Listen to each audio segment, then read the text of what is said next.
Bonjour Puri. Bonjour Luigi. Puri, vous étudiez la microbiologie, l'origine et l'évolution de la vie. En quoi ça consiste tout ça exactement?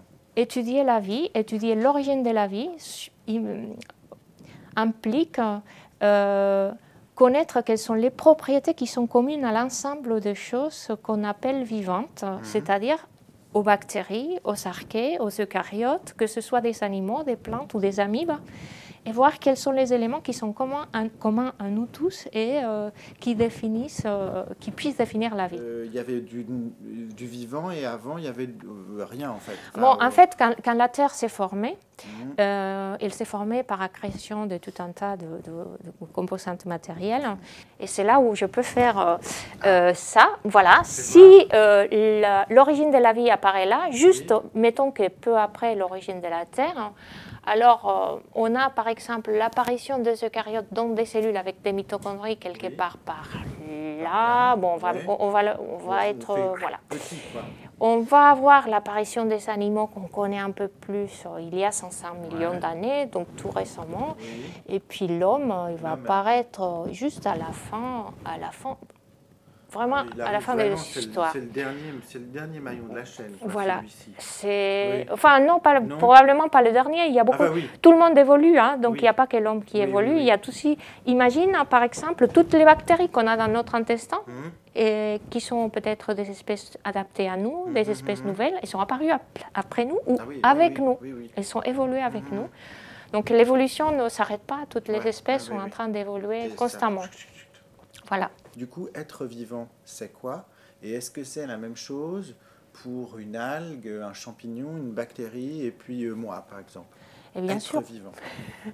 Intuitivement, on dirait que oui. Et disons que, de mon point de vue en tant que biologiste, il y a deux propriétés essentielles qui définissent un être vivant et qui sont communes à une bactérie. Et ces deux propriétés sont d'une part la propriété de s'auto-maintenir, en gros de se nourrir, de manger pour faire plus de nous-mêmes, et d'autre part d'être capable de se reproduire. La capacité de se reproduire, elle implique aussi la capacité à évoluer, parce qu'on ne se reproduit pas à l'identique. Quand on réplique l'ADN, on fait vraiment une copie normalement à l'identique, mais il y a souvent des mutations parce que la machinerie de réplication n'est pas parfaite. Et donc, ça veut dire qu'on peut introduire des mutations. Ça introduit de la variabilité. Pas tous les descendants sont pareils. Et alors là, la sélection naturelle peut agir. Il y a des organismes qui vont se retrouver mais mieux s'adapter aux conditions environnementales et d'autres organismes qui vont se retrouver pas du tout adaptés ou moins compétiteurs et qui vont disparaître, vont être éliminés par la sélection. C'est ce qu'on appelle la sélection naturelle. Tu sais, on dit qu'il y a des espèces qui disparaissent. Ça, on en parle beaucoup en ce moment à la télévision, etc. Est-ce qu'il y a aussi des espèces qui apparaissent, tu crois? Et comment elles font pour apparaître, si elles apparaissent? Les espèces apparaissent, les espèces disparaissent, et ça veut dire en fait que les espèces évoluent. Donc, comme elles évoluent, du coup, il y en a des nouvelles qui apparaissent. Il y a des nouvelles qui apparaissent tout le temps. Et, enfin, tout le temps, on est tout le temps en train d'évoluer. Les espèces, c'est souvent... nous, les humains, on a besoin de communiquer, on a besoin de mettre des cases parfois là où il n'y en a pas dans la nature. Dans la nature, il y a souvent un continuum. Et ça, nous, on fait des délimitations un peu parfois artificielles. Les espèces changent. Si on prend un échantillon à un moment dans le temps et 1 million d'années plus tard, on va avoir une nouvelle espèce.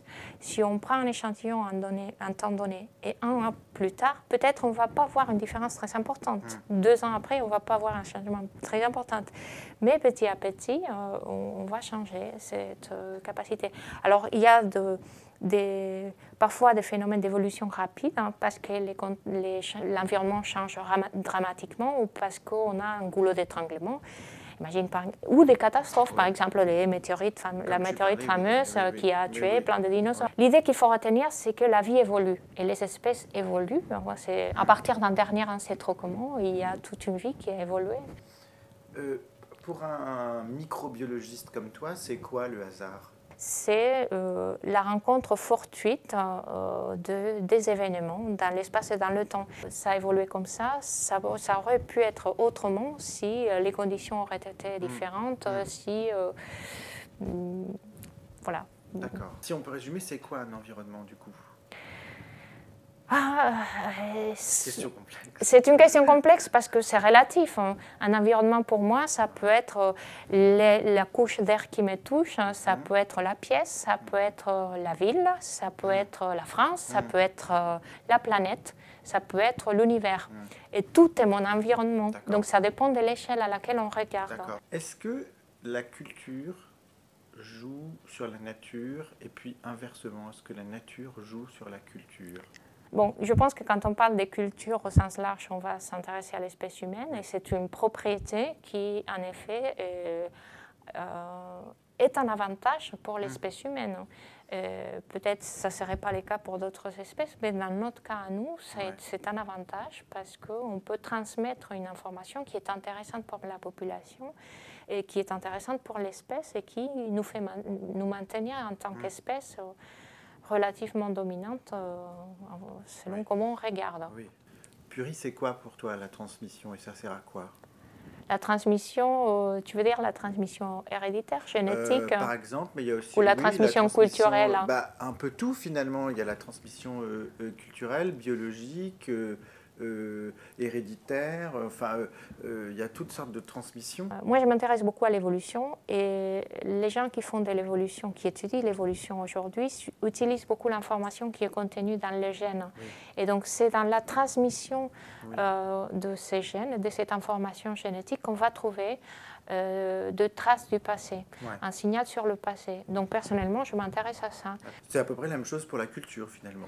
Oui, c'est un autre type d'information sur un support qui est différent, qui n'est pas génétique, qui est soit écrit, soit oral, soit technologique aussi. Ça, c'est la culture. Donc, c'est d'autres supports. En fait, une définition extrême de la vie pourrait être qu'est la transmission de l'information. Je ne suis pas tout à fait d'accord dans le monde matériel dans lequel on vit, parce qu'on est fait des matières et on doit recycler cette matière-là.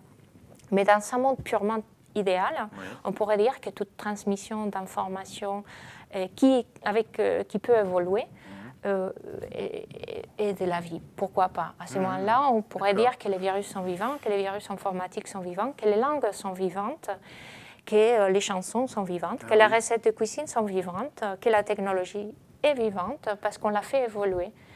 Demain, Puri, à ton avis, il y a qui et il y a quoi?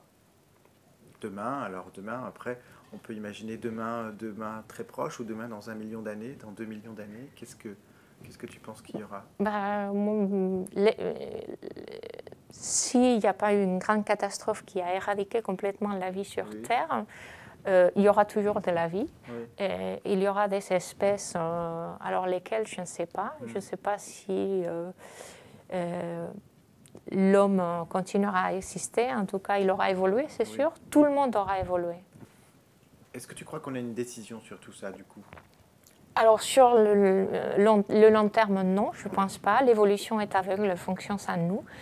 Et on peut décider en tant qu'être humain, par exemple, de modifier ou de modeler un peu notre environnement à nous, si on veut persister ou survivre dans des conditions qui sont celles qu'on connaît maintenant et pas des conditions qui seraient beaucoup plus extrêmes pour nous. On pourrait imaginer de manipuler génétiquement l'ensemble des organismes. Je pense que ça échapperait de nos mains et de toute manière, les mutations se font au hasard. Donc je pense qu'on serait dans un scénario de science-fiction dans ces cas-là plutôt que de science, que dans la réalité. Merci, Merci, Puri. Merci, Luigi.